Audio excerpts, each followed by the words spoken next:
یہ ہے وہ درجہ آخری جو کفر، بدترین کفر، اس مقام تک انسان کو پہنچا دیتا ہے۔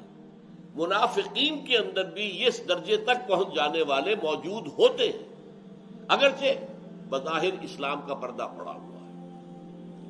کیا عبداللہ ابن ابی ابو جہل سے کم دشمن تھا حضور کا؟ کیا ابو لہب کی دشمنی سے کم دشمنی تھی عبداللہ ابن ابی کی؟ لیکن پردہ اسلام کا پڑا ہوا ہے۔ وہ اپنے آپ کو مسلمان کہتا ہے، مومن ہونے کا مدعی ہے، حقیقت میں ابو لہب سے اور ابو جہل سے بدتر ہے۔ یہ انجام ہو جاتا ہے کن کا؟ جو ماننے والے ہیں۔ ہمارے لیے لمحہ فکریہ ہے، ہر شخص اپنے اندر جھانکے، کہیں اس کیفیت کا کوئی پرتو، کوئی عکس میرے اندر تو نہیں واقع ہو رہا۔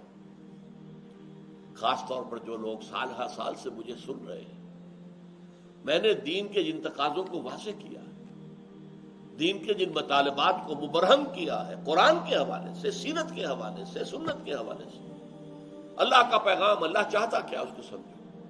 اور یہ کس کے کانٹیکسٹ میں آ رہا ہے؟ غزوہ بدر کے کانٹیکسٹ میں، جہاں سے دعوت و تحریک محمدی صلی اللہ علیہ وسلم کا آخری دور، قتال، a 6 years long war started۔ اس موقع پر جو لوگ اپنے پاؤں پٹک رہے تھے، آگے چلنے سے انکاری تھے، روک رہے تھے حضور کو بھی، خامخواہ دیکھیے تبلیغ کیجئے، کیوں؟ جنگ تو اچھی بات نہیں ہے، تبلیغ کرتے رہیے، بس اللہ نے جس کو ہدایت دینی ہوگی ہو جائے گی۔